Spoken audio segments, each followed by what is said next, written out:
দিয়েছে। মায়ার নবী রহমতুল লিল আলামিন কাঁদতে চায় না, এরপর আমার রাসূলের চোখ দিয়ে পানিগুলি ঝর ঝর করে পড়ছে। আমার আল্লাহ ডাক দিয়ে বলে, জিবরাইল, জিবরাইল তাড়াতাড়ি করে যাও, আমার বন্ধুর কাছে যাও, আমার বন্ধুর কাছে যায় বলো কি জন্য আমার বন্ধু কান্না করে, আমার বন্ধুর চোখের পানি আমি আল্লাহ পাক সইতে পারি না।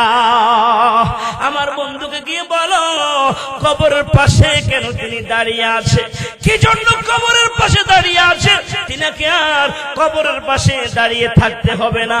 আল্লাহ পাকের হুকুম পাওয়ার সঙ্গে সঙ্গে হযরত জিবরাইল আলাইহিস সালাম মায়ার নবী রহমতুল লিল আলামিনের সামনে দাঁড়ায়, জান্নাতুল মুআল্লা কবরস্থানে আমার রাসূলের পাশে দাঁড়িয়ে ডাক দিয়ে বলে, ইয়া রাসূলুল্লাহ, ইয়া হাবিবাল্লাহ, ওগো নবীজি, কি জন্য আপনি এখানে দাঁড়িয়ে দাঁড়িয়ে কাঁদছেন, তার কারণটা কি? আমার রাসূল ডাক দিয়ে বলে, জিবরাইল, আমি তো কাঁদতে চাই না, কেন জানি আমার ভিতর থেকে কান্না আসতেছে। জিবরাইল রে, আমি আমার খাদিজার সঙ্গে 4টি ওয়াদা করেছি, 3টি ওয়াদা পালন করেছি, একটি ওয়াদা এখনো পালন করতে পারি নাই। ঘন্টার পর ঘন্টা যায়, খাদিজাতুল কুবরার কবরে মুনকার নাকির সওয়াল করার জন্য আসে না। আল্লাহু আকবার।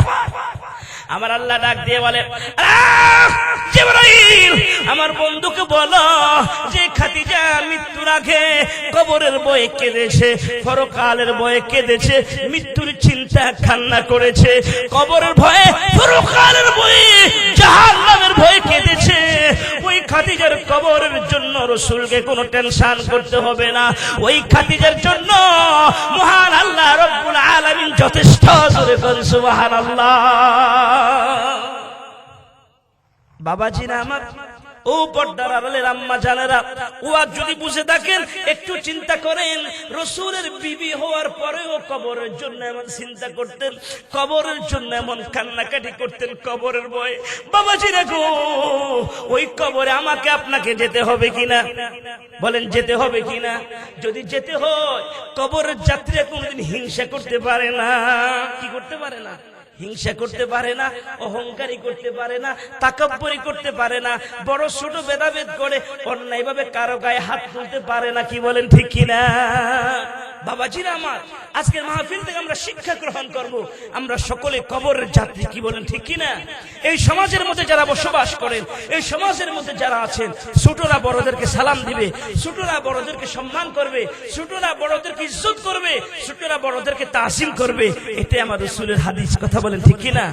আর কলেজের টুকরা যুবক ভাই, ও এলাকার মুরব্বি বাবাজিরা, আমার রাসূল বলেন, আল কবরু রাউযাতুম মির রিয়াজিল জান্নাহ আও হুফরাতুম মিন হুফারিন নার। কবর এমন এক ভয়ঙ্কর জায়গা, কবর এমন এক বিপদের জায়গা, যেই কবরের মধ্যে কোনো বন্ধু নাই, যেই কবরের মধ্যে কোনো বান্ধব নাই, ওই কবরের ভিতরে বাবা একা একা কেমন করে থাকবেন চিন্তা করার দরকার আছে না? না, আমার রাসূল বলেন, আল কবরু রাউযাতুম মির রিয়াজিল জান্নাহ। ঈমানদার মুমিনের জন্য কবরটাকে আল্লাহ পাক জান্নাতের একটা টুকরা বানিয়ে দিবে। জোরে বলুন সুবহানাল্লাহ। আর বেঈমান মুনাফিক যারা গো, বেঈমান মুনাফিকের জন্য কবরটা জাহান্নামের একটা গর্ত হবে। বেঈমান মুনাফিককে যখন বাবা কবরের মধ্যে রাখবে, কবরের দুই দিকের মাটি এত জোরে চাপ মারবে, একটা হাড় আর একটা হাড়ের ভিতরে ঢুকে হাড়গুলি মটমট করে ভেঙে চুরমার হয়ে যাবে। বাবাজিরা গো, বিষাক্ত সাপ আল্লাহ কবরে দিয়ে দিবে। ওই কবরের জগতের সাপেরা একবার দংশন করবে, মাটির তলে চলে যাবে, আবার উঠাবে, আবার দংশন করবে। এভাবেই বাবা কবরের মধ্যে শাস্তি দিবে। ও কলিজার টুকরো যুবক, ও মুরব্বী বাবাজিরা গো, নামাজ ছাড়বো না, আল্লাহর হুকুম অমান্য করবো না, আল্লাহর হুকুম মানবো, নবীর তরিকা অনুযায়ী চলবো ইনশাআল্লাহ। হযরত উসমান গনি জিন্নুরাইন রাদিয়াল্লাহু তাআলা আনহু সঙ্গী সাথীদেরকে নিয়ে একবার বাড়ি থেকে বের হলেন। কিছু দূর যাওয়ার পরে নজর করে দেখে রাস্তার পাশে একটা কবরস্থান দেখা যায়। ওই কবরস্থানটা দেখে উসমান গনি জিন্নুরাইন রাদিয়াল্লাহু তাআলা এমন ভাবে হাউমাউ করে কান্না আরম্ভ করে দিয়েছে। কাঁদতে কাঁদতে হযরত উসমান গনি জিন্নুরাইন বেহুশ হয়ে জমিনের মধ্যে পড়ে যায়। সাহাবীরা হযরত উসমানের মাথার মধ্যে পানি ঢাললেন। কিছুক্ষণ পর উসমান গনি জিন্নুরাইনের যখন হুঁশ এসেছে, সাহাবীরা ডাকতে বলে, ও উসমান গনি জিন্নুরাইন, কবর দেখলে আপনি কেন এমন ভাবে কান্না করেন? কবর দেখলে কেন আপনি এত বেশি ভয় পান? আল্লাহ রাব্বুল আলামিন মায়ার নবী রাহমাতুল লিল আলামিনের মাধ্যমে যেই 10 জন সাহাবীকে আল্লাহ পাক জান্নাতের সুসংবাদ দিয়েছে, এদের মধ্যে আপনিও তো একজন। জান্নাতের সুসংবাদ পাওয়ার পরেও কেন গো আপনি কবর দেখলে এত বেশি ভয় পান? উসমান গনি জিন্নুরাইন ডাক দিয়ে বলে, সঙ্গী সাথীরা রে, দুনিয়ার মধ্যে চলাফেরা করি, তোমাদেরকে দেখতে পাই, কত আনন্দে তোমাদের সাথে চলাফেরা করি। কপাল ভালো হলে আল্লাহ পাক জান্নাত দিবে, জান্নাতের মধ্যে বহু মানুষকে দেখতে পাবো। কিন্তু কবর এমন এক ভয়ঙ্কর জায়গা, কবর এমন এক বিপদের জায়গা, কবর এমন এক মুসিবতের জায়গা, যেই কবরের মধ্যে কোনো সাথী নাই, কোনো বাতি নাই, কোনো বন্ধু নাই, কোনো বান্ধব নাই। সাহাবীরা রে, ওই কবরের ভিতরে আমি উসমান গনি কেমন করে থাকবো? ওই কবরের চিন্তা যখন আমার অন্তরের মধ্যে আসে গো, আমি উসমানের তখন আর কোনো হুঁশ থাকে না। আরে বাবাজিরা, ও কলিজার টুকরো যুবক ভাইরা, ও পর্দার আড়ালের আম্মা জানেরা, মাগো, ওনারা যদি ওনাদের কবরকে এত বেশি ভয় পায়, আমাকে আপনাকে ভয় পাওয়ার দরকার আছে না নাই? আজকের মাহফিলে আমার অনেক আম্মা জানেরা এসেছে, অনেক মায়ের এসেছে। মাগো, তোমাদের জন্য আজকে ওয়াজ করা হবে। আম্মা জান হযরত খাদিজাতুল কুবরা রাদিয়াল্লাহু তাআলা আনহা, মায়ার নবী রাহমাতুল লিল আলামিনের প্রথম স্ত্রী, আমার রাসূল আম্মা জান খাদিজাতুল কুবরা রাদিয়াল্লাহু তাআলা আনহাকে এত ভালোবাসতেন, এত আদর করতেন, এত মুহাব্বত করতেন। যতদিন আম্মা জান খাদিজাতুল কুবরা রাদিয়াল্লাহু তাআলা আনহা জীবিত ছিলেন, ততদিন মায়ার নবী রাহমাতুল লিল আলামিন দ্বিতীয় কোনো বিবাহ শাদী তিনি করেন না। আম্মা জান খাদিজাতুল কুবরা রাদিয়াল্লাহু তাআলা আনহা আমার রাসূলকে এত ভালোবাসতেন, এত মোহাব্বত করতেন, রাসূলও আম্মা জানকে ভালোবাসতেন। বাবাজিরা গো, ও কলিজার টুকরা যুবক, একদিন কবরের ভয়ে, কবরের কথা চিন্তা করে, পরকালের কথা চিন্তা করে আম্মা জান হযরত খাদিজাতুল কুবরা রাদিয়াল্লাহু তাআলা আনহা ঘরের মধ্যে বসে চোখের পানিগুলো ছাইরা এমন ভাবে কান্না আরম্ভ করে দিয়েছে, বিনয়া বিনয়া কাঁদতে ফাতেমাতুজ জোহরা রাদিয়াল্লাহু তাআলা আনহা মায়ের কাছে গিয়ে ডাক দিয়ে বলে, মা, মাগো, কি জন্য তুমি কান্না করছো? মাগো, তোমার কান্না আমি ফাতেমা সহ্য করতে পারি না। আম্মা জান খাদিজাতুল কুবরা রাদিয়াল্লাহু তাআলা আনহার ছোট মেয়ে হযরত ফাতেমা, মা বাবার চোখের পানি কোন সন্তান সহ্য করতে পারে না। কথা বলেন ঠিক কি না? মা বাবার চোখের পানি কোন সন্তান সইতে পারে না। আম্মা জান খাদিজাতুল কুবরা রাদিয়াল্লাহু তাআলা আনহা তিনি যখন কান্না আরম্ভ করে দিয়েছে, ফাতেমাতুজ জোহরা রাদিয়াল্লাহু তাআলা আনহা তিনি আর সহ্য করতে পারে না।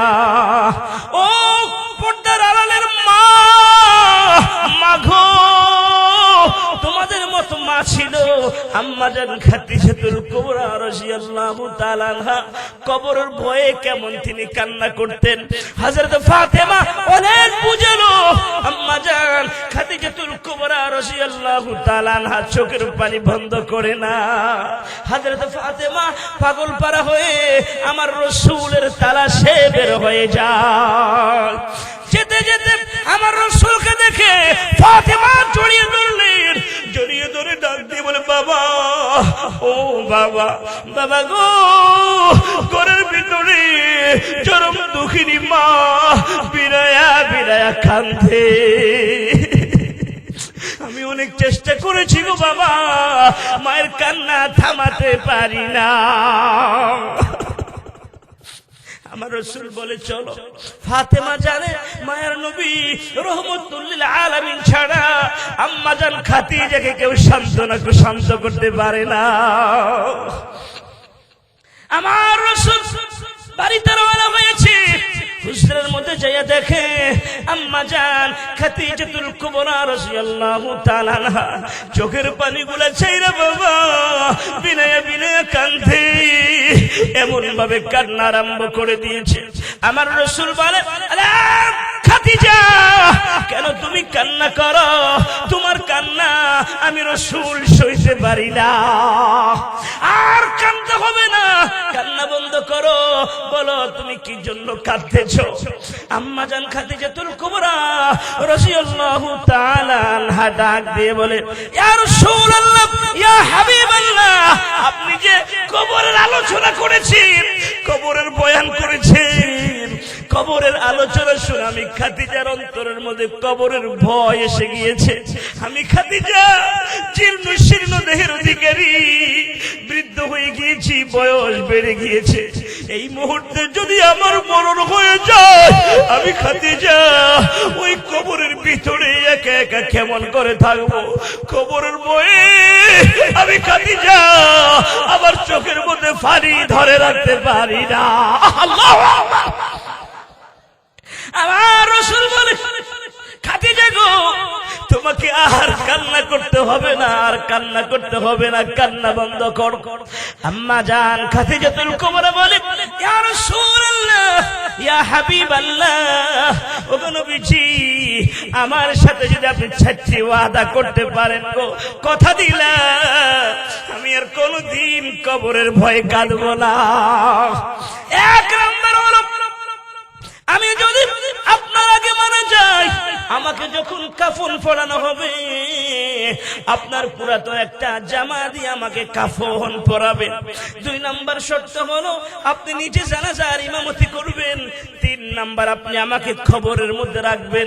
4 নাম্বার হলো আমাকে মাটি চাপা দেওয়ার পরে সকল মানুষেরা যখন চলে যাবে, আপনি রাসূল কিছুক্ষণ আমার কবরের পাশে দাঁড়িয়ে থাকবে। আমার রাসূল বলে, খাদিজা, মক্কার একমাত্র শ্রেষ্ঠতম ধনী ছিল খুয়াইলিদ, খুয়াইলিদের একমাত্র কন্যা তুমি, মক্কার শ্রেষ্ঠ ধনী খাদিজাতুল কুবরা রাদিয়াল্লাহু তাআলা আনহা। তুমি যদি ইন্তেকাল করো, মক্কার বাজারে তোমার জন্য সাদা মার্কিন কাফনের কাপড়ের অভাব হবে নাকি? কেন গো খাদিজা, আমার একটা পুরাতন জামা তুমি চেয়েছো। আম্মা জান খাদিজাতুল কুবরা রাদিয়াল্লাহু তাআলা আনহা তিনি ডাক দিয়ে বলে, ইয়া রাসূলুল্লাহ, ইয়া হাবিবাল্লাহ, আপনি যখন ওয়াজ করেছেন কবরের ভিতরে বেঈমান মুনাফিকদেরকে কবরের মধ্যে শাস্তি দেওয়া হবে, কবরের 2 দিকের মাটি এত জোরে চাপ মারবে, একটা হাড় আর একটা হাড়ের ভিতরে ঢুকে হাড়গুলি মোট মোট মোট মোট করে ভেঙে যাবে। ইয়া রাসূলুল্লাহ, ওই কবরের মধ্যে কেমন করে থাকবো?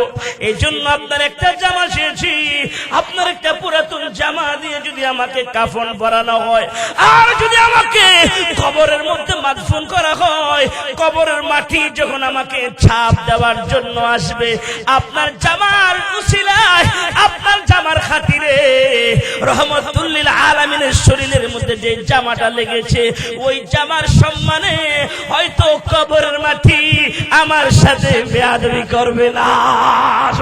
সুবহানাল্লাহ। এই জন্য বলেছি আপনার একটা পুরাতন জামা দেওয়ার জন্য। আমার রাসূল ডাক দিয়ে বলে, রে খাদিজা, বাকি তিনটা প্রশ্ন তোমার বুঝেছি, চতুর্থ নাম্বার তুমি যে বলেছো মাটি চাপা দেওয়ার পরে সকল মানুষেরা যখন চলে যাবে আমি যেন তোমার কবরের পাশ থেকে না যাই। রে খাদিজা, কি জন্য তোমার কবরের পাশে দাঁড়িয়ে থাকার কথা বলেছো? আম্মা জান খাদিজাতুল কুবরা বলে, ইয়া রাসূলুল্লাহ, ইয়া হাবিবাল্লাহ, ওগো নবীজি, আপনার থেকে আলোচনা শুনেছি, আপনি যখন বয়ান করেছেন আপনি না বলেছেন কবরের মধ্যে মুনকার নাকির ফেরেশতারা সওয়াল করার জন্য আসবে। আমি খাদিজা জীর্ণ শীর্ণ দেহের অধিকারী, আমি খাদিজা দুর্বলা এক নারী, আমার যদি মরণ হয় আর কবরের মধ্যে যদি আমাকে দাফন করা হয়, হয়তো ফেরেশতারা এসে প্রশ্ন করবে, মার রব্বুকা ওয়া মা দীনুকা। ফেরেশতারা যখন প্রশ্ন করবে হয়তো ফেরেশতাদেরকে দেখে আমি ভয় পেয়ে যাব। ইয়া রাসূলুল্লাহ, ইয়া হাবিবাল্লাহ, ওগো নবীজি, আমি যদি ফেরেশতাদেরকে দেখে ভয় পেয়ে যাই, আমি যদি সুয়ালের জবাব দিতে না পারি গো, আপনি উপর থেকে তালিমের ব্যবস্থা করে দিবেন। জোরে কোন সুবহানাল্লাহ। আমার রাসূল বলে, খাদিজা, তোমার সঙ্গে সাথে ওয়াদা করলাম, ঠিক আছে, আর তোমাকে কান্না করতে হবে না। আল্লাহ পাকের এমন কি কুদরত, কিছুদিন পরে আম্মা জান খাদিজাতুল কুবরা রাদিয়াল্লাহু তাআলা আনহা দুনিয়া থেকে বিদায় নিয়ে যায়। বাবাজিরা গো, আমার রাসূল যে ওয়াদা করেছেন, ওয়াদা অনুযায়ী একটা পুরাতন জামা দিয়ে কাফন পরালেন, নিজেই কবরের মধ্যে রাখলেন, নিজেই জানাজার ইমামতি করলেন। মাটি চাপা দেওয়ার পরে সকল সাহাবীরা যখন চলে গিয়েছে, জান্নাতুল মাআল্লা কবরস্থানের মধ্যে আম্মা জান খাদিজাতুল কুবরা রাদিয়াল্লাহু তাআলা আনহাকে দাফন করা হয়েছে। বাবাজিরা গো, খানে কাবা বাইতুল্লাহতে যারা গিয়েছেন, আল্লাহর ঘর খানে কাবা বাইতুল্লাহ থেকে ইব্রাহিম খলিলুল্লাহ যে রোডটা আছে, ইব্রাহিম খলিলুল্লাহ রোড দিয়ে একটু সামনে আসলে সামনে একটা জিন মসজিদ, ছোট একটা মসজিদ আছে, ওই মসজিদের নাম হলো জিন মসজিদ। ওই মসজিদের পাশ দিয়ে একটা রাস্তা ঢুকেছে, ওই রাস্তাটা সোজা জান্নাতুল মাআল্লা কবরস্থান। বিশাল বড় এরিয়া নিয়ে জান্নাতুল মাআল্লা কবরস্থান। ওই কবরস্থানের ভিতরে যখন প্রবেশ করবেন, কিছু দূর যাওয়ার পরে চতুর্পাশে বাউন্ডারি ওয়াল করা আরেকটা কবরস্থান আছে। ওই বাউন্ডারি ওয়ালের একটা জানালা, দুইটা জানালা, 3 নাম্বার, 4 নাম্বার, 5 নাম্বার জানালা বরাবর যে কবরটা আছে, ওই কবরটা হলো আম্মা জান খাদিজাতুল কুবরা রাদিয়াল্লাহু তাআলা আনহার কবর। আম্মা জান খাদিজার কবরের বুকের পাশেই রাসূলের 2 সন্তান তাহের কাসেম দুজনকে সেখানে দাফন করা হয়েছে। বাবাজি দেখো, আল্লাহ পাক আমাকে সেখানে যাওয়ার তৌফিক দিয়েছে, ভালোভাবে দেখেছি, দাঁড়িয়ে দাঁড়িয়ে কোরআনুল কারীম তেলাওয়াত করেছি। বাবাজিরা, যে কথাটা বুঝাতে চাই, মায়ার নবী রাহমাতুল লিল আলামিন আম্মা জান খাদিজাতুল কুবরার কবরের পাশে দাঁড়িয়ে আছে। সকলে যখন চলে গিয়েছে, আমার রাসূল কাঁদতে চায় না। রাসূলের ভিতর থেকে কেন জানি কলিজা পেটে চোখ দিয়ে পানি বের হওয়া আরম্ভ হয়েছে। এমন ভাবে আমার রাসূল কাঁদতে, আমার রাসূলের চোখের মধ্যে পানি দেখে আমার আল্লাহর রহমতের মধ্যে জোশ এসে যায়। আমার রাসূল কাঁদে, রাসূলের মনে হয়ে গিয়েছে এই খাদিজাতুল কুবরা আমার রাসূলের জন্য কি পরিমাণ কষ্ট করেছে। ও এলাকার আম্মা জানেরা, মাগো, খাদিজাতুল কুবরার জীবনী থেকে মাগো তোমরা শিক্ষা গ্রহণ করো। খাদিজাতুল কুবরা কোনোদিন আমার রাসূলকে কষ্ট দেয় না। তোমরা তোমাদের স্বামীদেরকে কষ্ট দিবা না। ও এলাকার আম্মা জানেরা, স্বামীদের সাথে সুন্দর ব্যবহার করবা, সন্তানদেরকে দ্বীনি ইলম শিক্ষা দিবা। তুমি মারা গেলেও তোমার জন্য তোমার স্বামী কাঁদবে, কি বলেন ঠিক কিনা? আম্মা জান খাদিজাতুল কুবরা রাদিয়াল্লাহু তাআলা আনহা আমার রাসূলের এত খেদমত করেছে, আমার রাসূলকে এত ভালোবেসেছে, আমার রাসূল আম্মা জান খাদিজাকে ভুলতে পারে না। রসুল যখন মক্কাতুল মুকাররমা থেকে বাবা 4 কিলোমিটার দূরে, জমিন থেকে 3 কিলোমিটার উপরে একটা পাহাড় আছে, ওই পাহাড়টার নাম হলো জাবাল নূর পাহাড়। ওই জাবাল নূর পাহাড়ের একটা গুহা আছে, ওই গুহাটির নাম হলো গারে হেরা। আমার রসুল যখন গারে হেরা গুহার ভিতরে ধ্যানরত অবস্থায় থাকতেন, আম্মা জান হযরত আয়েশা সিদ্দিকা রাদিয়াল্লাহু তাআলা আনহা হাদিস বর্ণনা করেছেন। সহিহ বুখারীর মধ্যে হাদিসটি এসেছে, আল্লাহ রসুল খাবার নিয়ে যেতেন, মাঝে মধ্যে আম্মা জান খাদিজাতুল কুবরা রাদিয়াল্লাহু তাআলা আনহা মায়ার নবীর জন্য খাবার নিয়ে সেখানে যেতেন। একদিন আম্মা জান খাদিজা অসুস্থ হয়ে পড়েছে, বাবা রসুলের জন্য এত মায়া, আমার নবীকে খাওয়ানো ছাড়া তিনি খাবেন না। আমার রসুলের জন্য খাবার রেডি করে তিনি যখন রওনা হয়েছে, সামনের দিকে যায়, পাহাড়িয়া রাস্তা ওভারটেক করে পাহাড়ের উপরে উঠতে উঠতে যখন জাবাল নূর পাহাড়ের উপরের দিকে উঠতেছে, আমার আল্লাহ ডাক দিয়ে বলে, জিবরাইল, রে জিবরাইল, তাকিয়ে দেখো আমার বান্দি খাদিজাতুল কুবরা রাদিয়াল্লাহু তাআলা আনহা আমার রাসূলকে এত ভালোবাসে, আমার রাসূলকে এত মোহাব্বত করে, অসুস্থ শরীর নিয়েও রাসূলকে খাবার খাওয়ানোর জন্য যায়। বলেন না সুবহানাল্লাহ। জিবরাইল, আমার বন্ধুকে জানিয়ে দাও, আমার বন্ধুকে বলো আম্মা জান খাদিজাতুল কুবরা রাদিয়াল্লাহু তাআলা আনহা যখন আসবে, রাসূল যেন তিনাকে নিয়ে খাবার খায়, আর যেন আল্লাহর পক্ষ থেকে সালাম জানিয়ে দেয়। জোরে বলেন সুবহানাল্লাহ। আল্লাহ পাক মহান রব্বুল আলামিন যে তিনি হলো আম্মা জান খাদিজাতুল কুবরা রাদিয়াল্লাহু তাআলা আনহা। আমার রসুলের ওই কথাগুলি মনে পড়ে গিয়েছে। মক্কার মধ্যে যখন রসুলকে আশ্রয় দেওয়ার মতো কেউ ছিল না, আম্মা জান খাদিজাতুল কুবরা রাদিয়াল্লাহু তাআলা আনহা আমার রসুলকে আশ্রয় দিয়েছে। ওই কষ্টের কথাগুলি যখন স্মরণ হয়ে গিয়েছে, মায়ার নবী রহমতুল লিল আলামিন কাঁদতে চায় না। এরপর আমার রসুলের চোখ দিয়ে পানিগুলি ঝর ঝর করে পড়ছে। আমার আল্লাহ ডাক দিয়ে বলে, জিবরাইল, রা জিবরাইল, তাড়াতাড়ি করে যাও, আমার বন্ধুর কাছে যাও, আমার বন্ধুর কাছে যায় বলো কি জন্য আমার বন্ধু কান্না করে, আমার বন্ধুর চোখের পানি আমি আল্লাহ পাক সইতে পারি না। আমার বন্ধুকে গিয়ে বলো কবরের পাশে কেন তিনি দাঁড়িয়ে আছে, কি জন্য কবরের পাশে দাঁড়িয়ে আছে, তিনাকে আর কবরের পাশে দাঁড়িয়ে থাকতে হবে না। আল্লাহ পাকের হুকুম পাওয়ার সঙ্গে সঙ্গে হযরত জিবরাইল আলাইহিস সালাম মায়ার নবী রহমতুল লিল আলামিনের সামনে দাঁড়ায়, জান্নাতুল মুআল্লা কবরস্থানে আমার রাসূলের পাশে দাঁড়িয়ে ডাক দিয়ে বলে, ইয়া রাসূলুল্লাহ, ইয়া হাবিবাল্লাহ, ওগো নবীজি, কি জন্য আপনি এখানে দাঁড়িয়ে দাঁড়িয়ে কাঁদছেন, তার কারণটা কি? আমার রাসূল ডাক দিয়ে বলে, জিবরাইল, আমি তো কাঁদতে চাই না, কেন যেন আমার ভিতর থেকে কান্না আসতেছে। জিবরাইল রে, আমি আমার খাদিজার সঙ্গে 4টি ওয়াদা করেছি, 3টি ওয়াদা পালন করেছি, একটি ওয়াদা এখনো পালন করতে পারি নাই। ঘন্টার পর ঘন্টা যায়, খাদিজাতুল কুবরার কবরে মুনকার নাকির সওয়াল করার জন্য আসে না। আল্লাহু আকবার।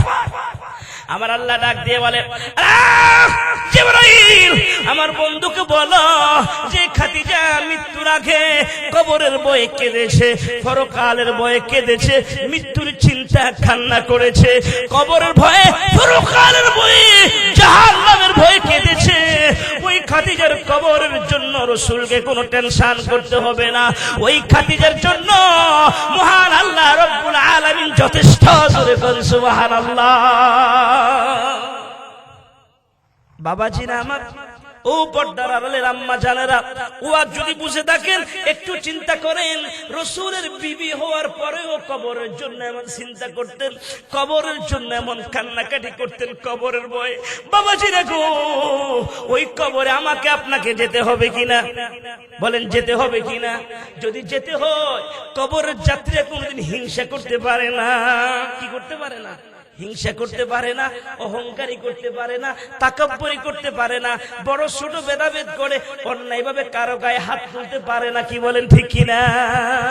বাবাজিরা আমার, আজকের মাহফিল থেকে আমরা শিক্ষা গ্রহণ করব, আমরা সকলে কবরের যাত্রী। কি বলেন ঠিক কিনা?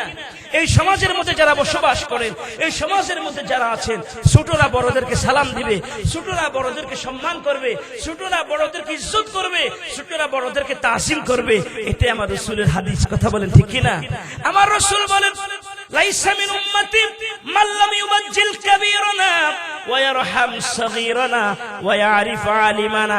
রাসূল বলেন, যে ব্যক্তি আমার উম্মতের বড়দেরকে শ্রদ্ধা করবে না, ছোটদেরকে স্নেহ করবে না, আলেমদেরকে তাজিম করবে না, এরা আমার উম্মত নয়।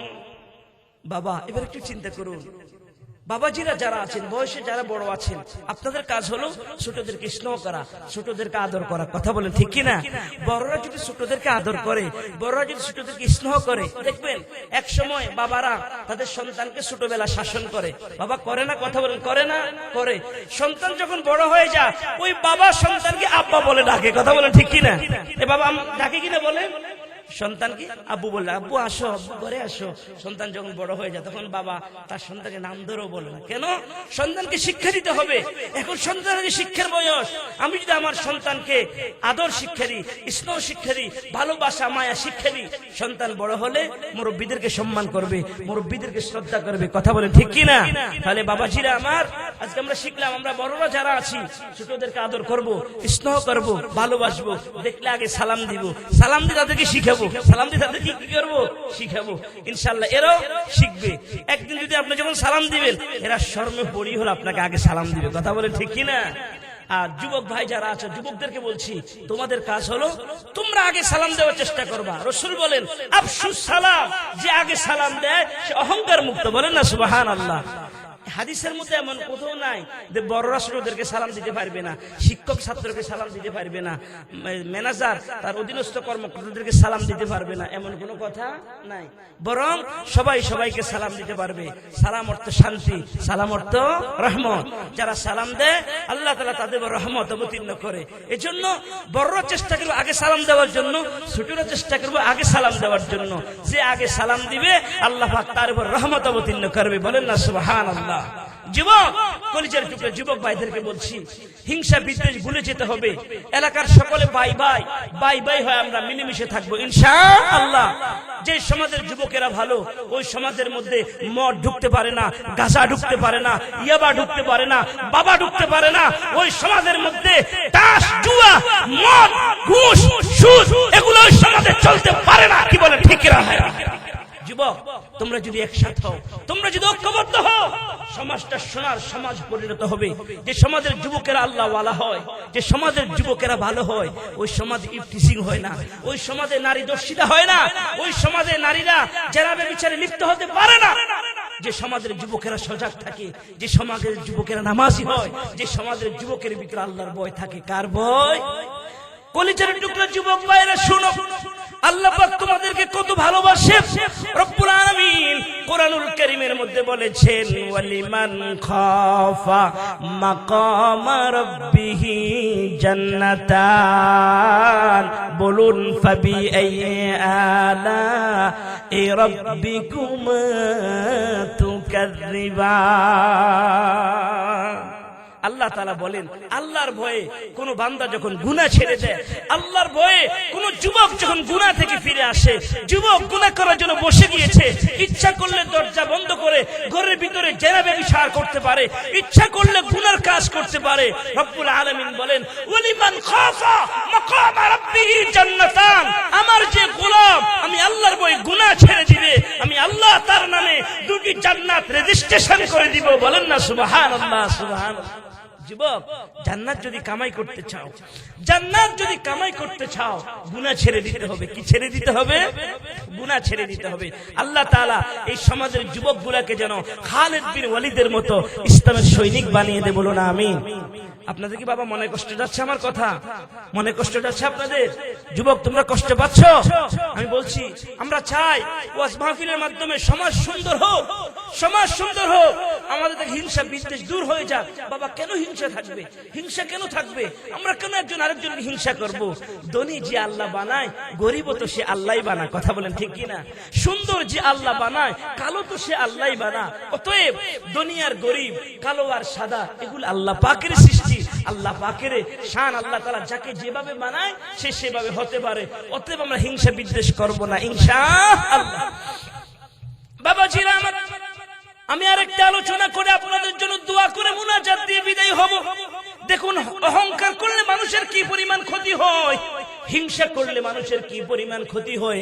আল্লাহ পাক ইচ্ছা করলে কোটিপতিকে ফকির বানাই দিতে পারেন, আবার আমার আল্লাহ পাক ইচ্ছা করলে ফকিরকে কোটিপতি বানাই দিতে পারে। আল্লাহ পারে কিনা? তার একটা উদাহরণ তো আপনাদের দিতে হবে, তাহলে না বুঝে আসবে ইনশাআল্লাহ। বাবাজিরা আমার, আমি আপনাদেরকে বেশি কষ্ট দিব না, আগে বলছি। আজকে যেন খোরাক নিয়ে বাড়িতে যেতে পারেন, কিছু কথা যেন মনে থাকে, মনে থাকার মতো কিছু কথা আমি আপনাদেরকে বলছি। হাকিমুল উম্মাত মুজাদ্দিদে মিল্লাত আল্লামা আশরাফ আলী থানভী রাহমাতুল্লাহ আলাইহি, উনি ওনার কিতাবের মধ্যে লিখেছে, এক কোটিপতি যুবক, বাড়ি গাড়ি, কলকারখানা, মিল ফ্যাক্টরির মালিক, কোনো কিছুর তার অভাব নাই।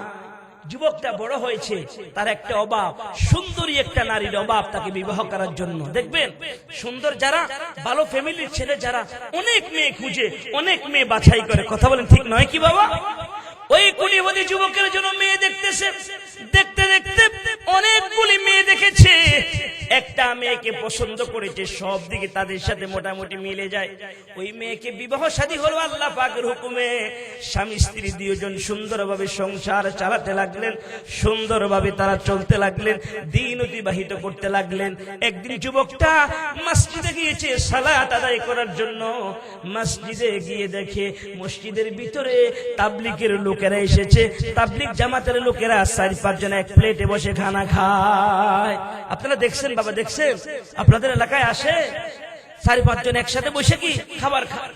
ওই যুবকটা মসজিদে সালাত আদায় করার জন্য গিয়েছে, যাইয়া দেখে তাবলীগের লোকেরা একসাথে বসে খানা খায়। যুবকের ব্রেনের মধ্যে লাগলো, এদের কি ঘিন নাই? এদের এরা কেমন মানুষ? একসাথে 4-5 জন খানা খায়, এক গ্লাসে যে পানি খায় ওই গ্লাসে অন্য মানুষও পানি খায়, এদের কাছে কি ঘৃণা লাগে না?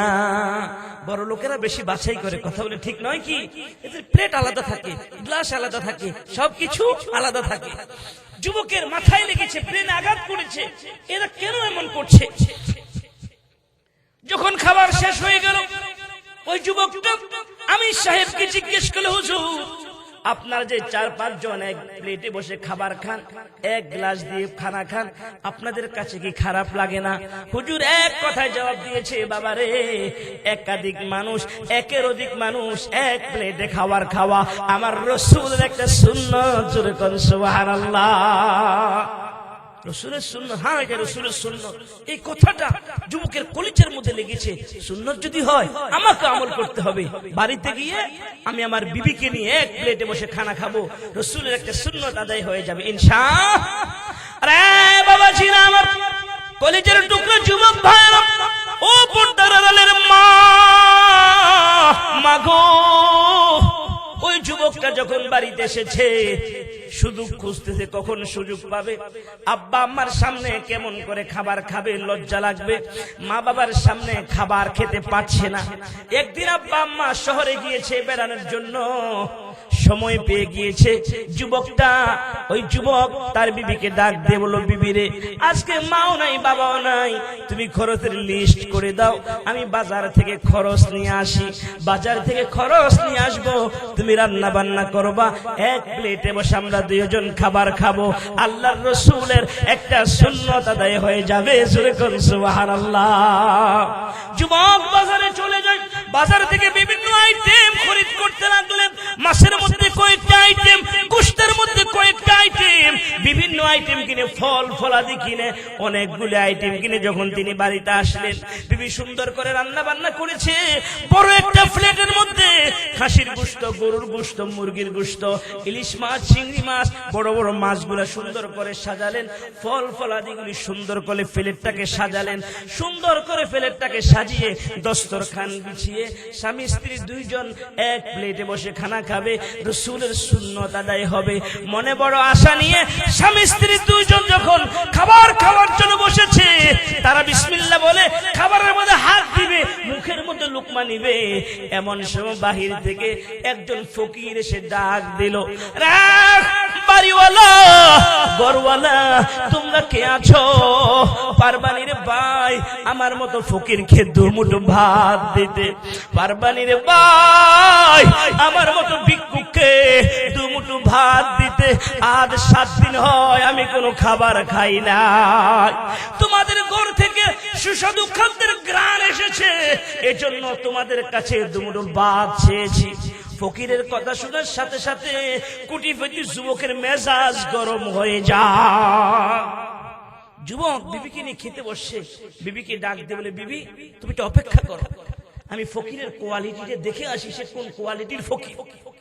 কোটিপতি যুবকটা ফকিরের কোয়ালিটি দেখার জন্য বাহিরে গিয়েছে।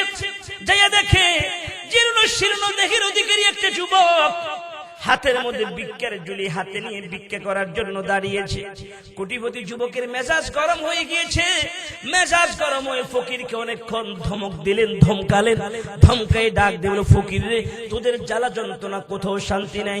মসজিদে গেল ফকির, বাজারে গেল ফকির, মাদ্রাসায় গেল ফকির, সিএনজি স্টেশনে দাঁড়ালো ফকির, বাস টার্মিনালে গেলে সেখানেও ফকির, রাস্তার মধ্যে হাঁটি সেখানেও ফকির, যেখানে যাই সেখানে ফকির।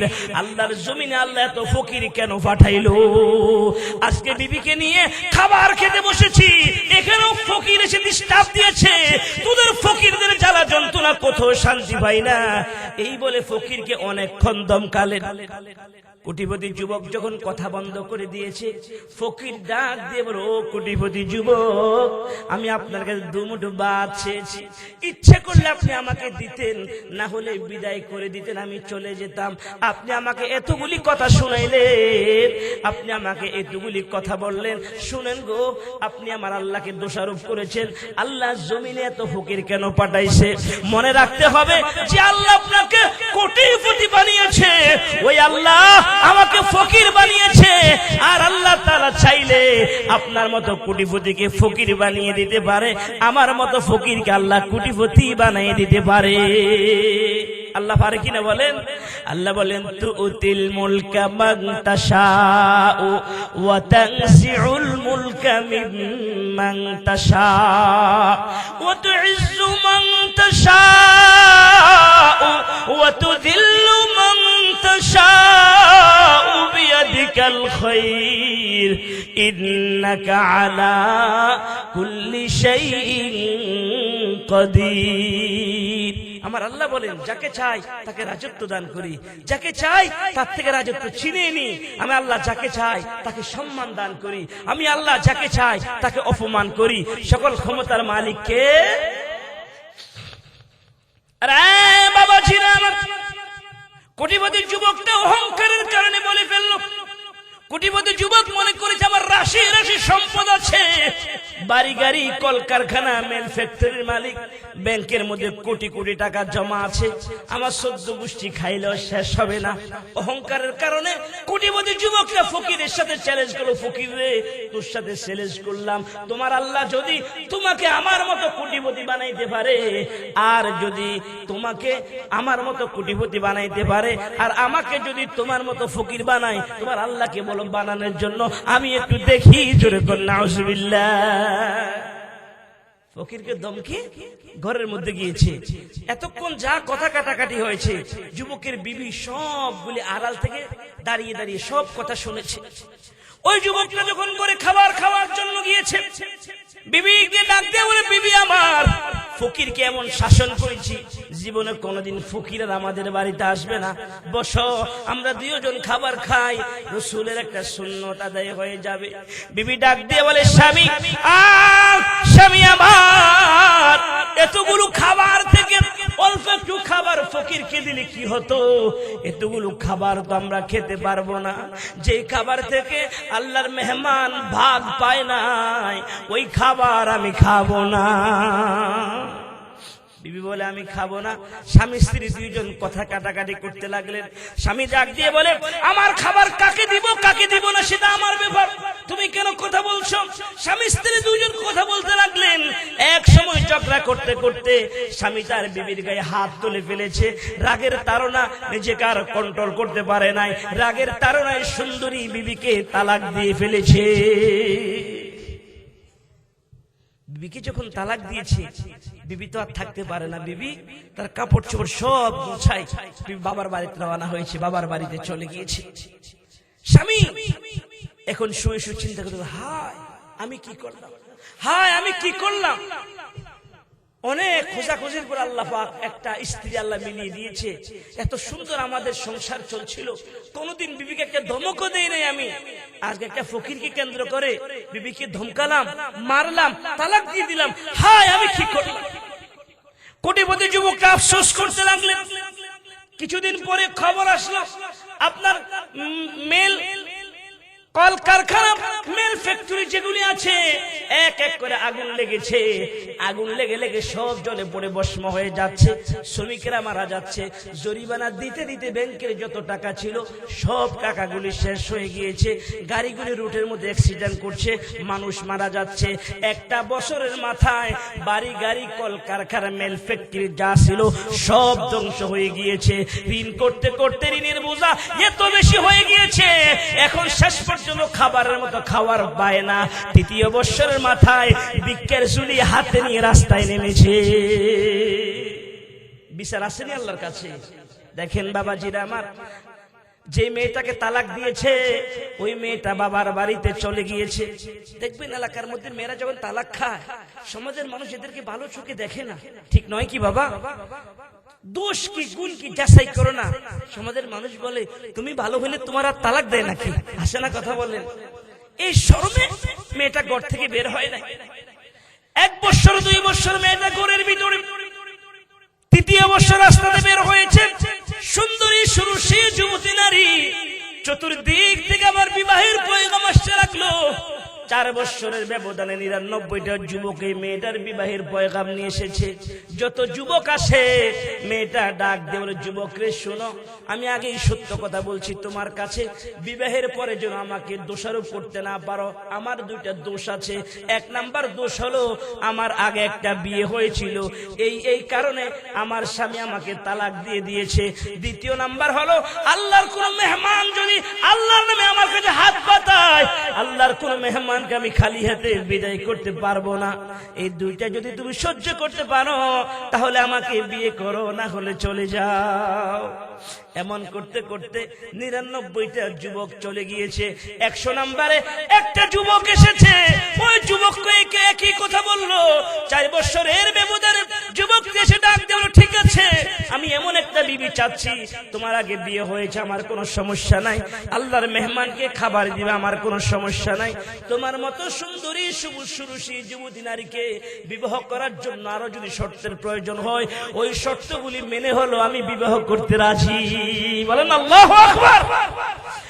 উভয়জনের সাথে বিবাহ হয়ে গিয়েছে, সুন্দরভাবে তারা চলতে লাগলেন। মেয়েটা এখন 2য় স্বামীর গড় করছে। একদিন মেয়ে মানুষের ভিতরে কথা বেশি দিন জমে থাকে না, ভিতরে থেকে বের করে দেয়। মেয়েটা তার স্বামী যখন আদর করতেছে স্বামীর গলা জড়িয়ে ধরে ডাক দিয়ে বলে, স্বামী গো, আমার আগের স্বামীকে নিয়ে এইভাবে খাবার খেতে বসেছিলাম, সুস্বাদু খাবার একসাথে খাবো, 1 প্লেটে খাবো, রাসূলের একটা সুন্নত আদায় হয়ে যাবে, কিন্তু এই কারণে স্বামী আমাকে তালাক দিয়ে ফেলেছে। আজকে যেহেতু সুযোগ হয়েছে আপনি বাজারে যান, বাজার থেকে সুস্বাদু খাদ্য কিনে নিয়ে আসেন, আমি রান্না বান্না করব, স্বামী স্ত্রী 2 জন 1 প্লেটে বসে খাবার খাবো, রাসূলের একটা সুন্নত আদায় হয়ে যাবে। সুবহানাল্লাহ। আচ্ছা ঠিক আছে। 2য় স্বামী বাজারে চলে গেলেন, অনেক সুস্বাদু আইটেম তিনি কিনলেন। গরুর গোশত, হরিণের গোশত, খাসির গোশত, মাছের মধ্যে বিভিন্ন আইটেম, চিংড়ি মাছ, ইলিশ মাছ, দামি দামি মাছ, ফল ফলাদি অনেক কিছু বাড়িতে আনলেন। বিবি যেভাবে লিস্ট করে দিয়েছে তিনি রান্না বান্না করলেন।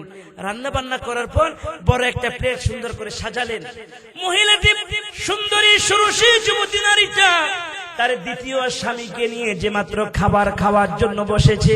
আল্লাহ পাকের এমন কি কুদরত, আজকেও একটা ফকির ঘরের বাহির থেকে এসে ডাক দেওয়া আরম্ভ করে দিয়েছে, আরে বাড়িওয়ালা ঘরওয়ালা তোমরা কে আছো? তোমাদের ঘরের থেকে সুস্বাদু খাদ্যের ঘ্রাণ আসতেছে। আমি একজন অসহায় ফকির, 3 দিনের উপবাস, পারবানি গো মা আমার মতো ফকিরকে দুমুঠো ভাত দিতে। ফকিরের আওয়াজ যখন মহিলার কানে এসেছে, মহিলা আশ্চর্য হয়ে গেলেন, হায় না জানি আজকে আবার কোন ঘটনা ঘটে। মহিলা তার স্বামীকে ডাক দিয়ে বলল, স্বামী আমার, আপনি অপেক্ষা করুন, আপনাকে যেতে হবে না।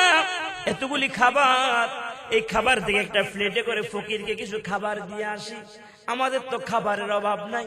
স্বামী বলে, যাও ঠিক আছে দিয়ে আসো। মহিলাটি ছোট্ট একটা প্লেটের মধ্যে গোশত, মাছ, ফল ফলাদি সুন্দর করে আইটেম সাজিয়ে ঘুমটা টেনে ফকিরকে খাবার দেওয়ার জন্য যাচ্ছে। ফকির নাকি 3 দিনের উপবাস। মহিলাটি নিচের দিকে তাকিয়ে তাকিয়ে যায়, কিন্তু মহিলা বুঝতে পারতেছে ফকিরটা সুন্দরী সুরুষী যুবতী নারীর দিকে এক পলকে তাকিয়ে আছে। মহিলা চিন্তা করতে লাগলো, এটা আবার কেমন ফকির, কেমন ফকির যে নাকি 3 দিনের উপবাস। এত সুস্বাদু খাদ্য আমি তার জন্য রেডি করেছি, ওই সুস্বাদু খাদ্যের দিকে তাকায় না, সে আমার চেহারার দিকে তাকিয়ে আছে। এটা চিন্তা করে মহিলাটি এক নজরে, তীক্ষ্ণ নজরে ফকিরের চেহারার দিকে যখন তাকালেন, আল্লাহু আকবার বলে এত জোরে একটা চিৎকার দিলেন। চিৎকার দেওয়ার সাথে সাথে মহিলার হাত থেকে খাবারগুলি মাটির মধ্যে পড়ে যায়। মহিলার আওয়াজ শুনে মহিলার স্বামী তাড়াতাড়ি করে ঘর থেকে বের হলেন। বের হয়ে ডাক দিয়ে বলে, বিবি গো, ফকিরকে তুমি খাবার খাওয়ানোর জন্য আসছো, কেন তুমি এত জোরে আল্লাহু আকবার বলে চিৎকার করেছ? হাতের খাবারগুলো কিভাবে জমিনের মধ্যে পড়ে গিয়েছে? কি হয়েছে রে বিবি? বিবি ডাক দিয়ে বলে, স্বামী আমার, আমি আমার মাবুদের কুদরত দেখে, আমি আমার মাবুদের কুদরত স্বচক্ষে দেখে আমি আর সহ্য করতে পারি নাই। আজকে যেই ফকিরটা আমাদের ঘরের সামনে খাবারের জন্য এসেছে, এই ফকিরটা সাধারণ কোন ফকির নয়। 4 বছর আগে যেই শহরের বড় ধনী ছিল, কোটি কোটি টাকার মালিক ছিল, বাড়ি গাড়ি কলকারখানা মেল ফ্যাক্টরি কোনো কিছুর অভাব ছিল না। এই ফকিরটা হলো আমার প্রথম স্বামী। আল্লাহু আকবার! 4 বছরের ব্যবধানে আমার আল্লাহ পাক আমার প্রথম স্বামীর কোটি কোটি টাকা ধ্বংস করে এত বড় কোটিপতিকে রাস্তার ফকির বানাইয়া আমার দরজার সামনে যে আল্লাহ পাঠিয়েছে, মাবুদের কুদরত দেখে আমি বড় আশ্চর্য হয়ে গেলাম। জোরে বল সুবহানাল্লাহ। মহিলার স্বামী ডাক দিল, বিবি এটা দেখে তুমি আশ্চর্য হয়েছো? এর চেয়ে বড় আশ্চর্যের খবর আমার কাছে আছে। বিবি বলে, কি আশ্চর্যের খবর আপনার কাছে আছে? স্বামী ডাক দিয়ে বলো, বিবি, আরে বিবি আমার, তুমি যেদিন তোমার প্রথম স্বামীকে নিয়ে খাবার খাওয়ার জন্য বসেছিলা, ওই দিন যে ফকিরটা 2 মুঠো ভাতের জন্য তোমার ঘরের দরজার সামনে দাঁড়িয়েছে, আজকে আমাকে যে দেখতেছো তোমার দ্বিতীয় স্বামী, আমি তোমার দ্বিতীয় স্বামী হলাম প্রথম দিনের ফকির।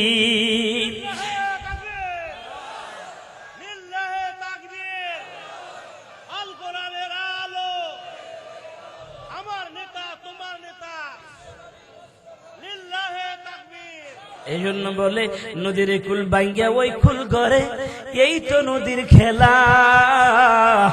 সকাল বেলার ধনীর তুই ফকির সন্ধ্যা বেলা। বাবা আমার ওয়াজকে আপনারা বুঝতেছেন?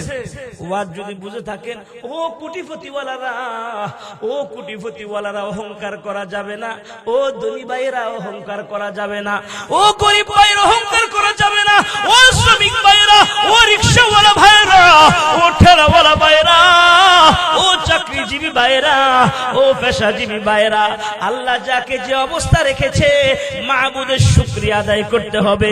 অহংকার করা যাবে না, তাকাব্বুরি করা যাবে না, হিংসা করা যাবে না। আল্লাহ তাআলা আমাদের সবাইকে যেন মিলেমিশে থাকার তৌফিক দান করে, বলুন আমিন। আলহামদুলিল্লাহি রাব্বিল আলামিন ওয়াল আকিবাতু লিল মুত্তাকিন والصلاة والسلام على سيد الأنبياء والمرسلين وعلى آله وأصحابه أجمعين ربنا ظلمنا أنفسنا وإن لم تغفر لنا وترحمنا لنكونن من الخاسرين ربنا آتنا في الدنيا حسنة وفي الآخرة حسنة وقنا عذاب النار ربنا لا تزغ قلوبنا بعد إذا هديتنا وهب لنا من لدنك رحمة إنك أنت الوهاب أي الله تعالى رب العالمين সিরাজগঞ্জ শহর সংলগ্ন চণ্ডীদাসগাতি পূর্বপাড়া জামে মসজিদের উন্নয়ন কল্পে তাফসীরুল কোরআন মাহফিলের শেষ অধিবেশনে আখিরি মুনাজাতে আয় আল্লাহ তাআলা তোমার বান্দাদেরকে নিয়ে হাত তুলেছি মাবুদ মাবুদ গো তোমার কতগুলি আশিকিন জাকিরিন মুহিব্বিন বান্দার হাত তুলেছে আয় আল্লাহ তাআলা এই মাহফিলের শুরু থেকে শেষ পর্যন্ত যত আলোচনা হয়েছে রাত্র গভীর হয়ে গিয়েছে গভীর রজনী পর্যন্ত যত আলোচনা হয়েছে ভুল ভ্রান্তিগুলো ক্ষমা করে হাদিয়া তোফা লক্ষ কোটি কোটি গুণ বৃদ্ধি করে সর্বপ্রথম আখায়ে নামদার তাজদার মদিনা হাবিবে কিবরিয়া আশরাফুল আম্বিয়া মায়ার নবী রহমাতুল লিল আলামিনের রূহের উপরে সওয়াব পৌঁছিয়ে দাও মাবুদ মাবুদ গো সাহাবায়ে کرام তাবেঈন তাবে তাবেঈন খুলাফায়ে রাশিদিন আইম্মে মুজতাহিদিন সালফে সালেহিন বুজুর্গানে দ্বীন বাবা আদম আলাইহিস সালাম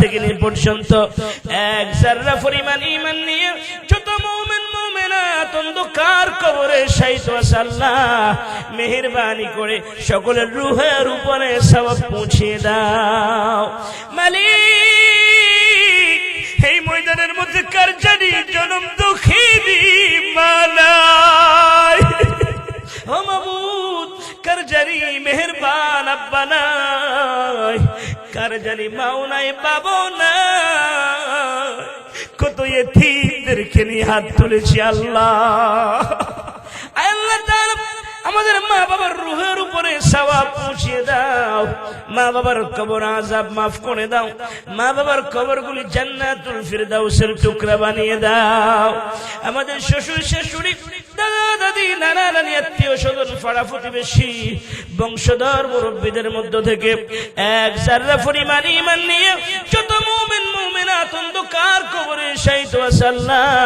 মেহেরবানি করে সকলের রূহের উপরে সওয়াব পৌঁছিয়ে দাও মাবুদ মাবুদ গো এলাকার চতুর্পাশে যত কবরস্থান আছে গো আল্লাহ সকল কবরস্থানের মুর্দিগানের রূহের উপরে সওয়াব পৌঁছিয়ে দাও আয় আল্লাহ তাআলা এলাকার যে সকল ছেলেরা প্রবাসী আয় আল্লাহ প্রবাসী ভাইদেরকে বিদেশের জমিনে সহি সালামত রাখো আল্লাহ মাবুদ মাবুদ গো আজকের মাহফিলে যারা টাকা দিয়ে পয়সা দিয়ে শ্রম দিয়ে বুদ্ধি দিয়ে যারা যেভাবে সহযোগিতা করেছে আয় আল্লাহ সকলের দানগুলি কবুল করে নাও আয় আল্লাহ তাআলা পর্দার আড়ালের অনেক আম্মা জানেরা আজকে মহিলা প্যান্ডেলের মধ্যে এসেছে গো আল্লাহ মাবুদ আম্মা জানেরা অনেক সহযোগিতা করেছে আয় আল্লাহ এলাকার আম্মা জানদেরকে আবেদা জাহেদা সালেহা রাবিয়া বসরির মতো ওলি বানায় দাও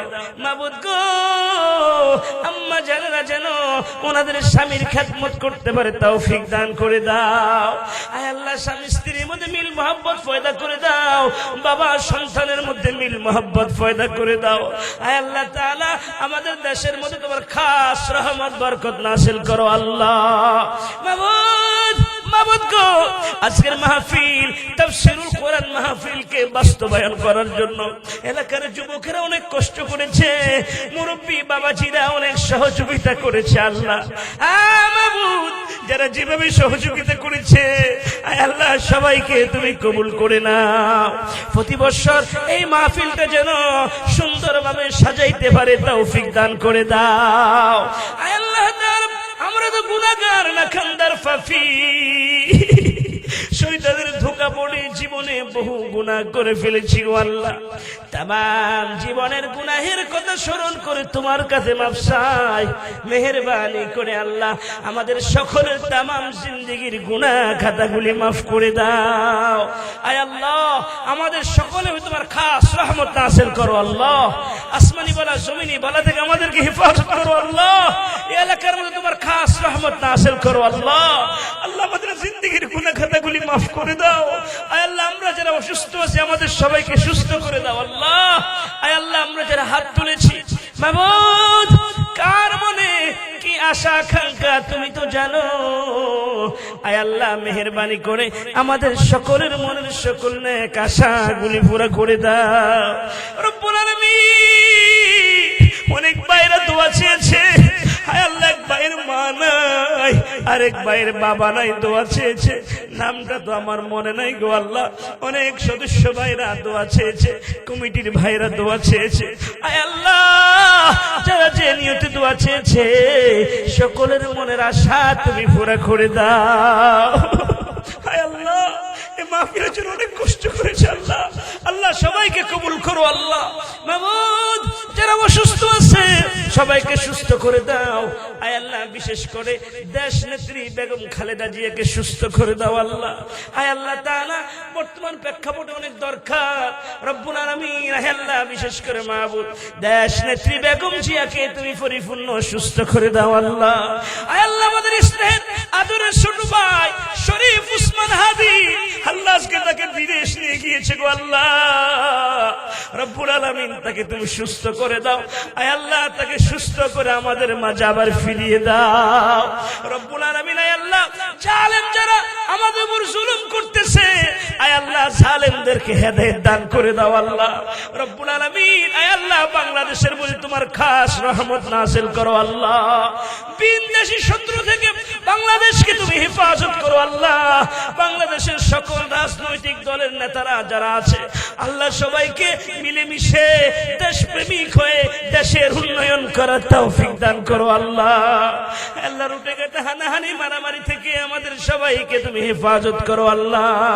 মাবুদ যা বলছি যা বলি নাই আমাদের জন্য যা বলার প্রয়োজন তোমার হাবিবের দুরূদ শরীফের উসিলা দোয়া কবুল করে নাও।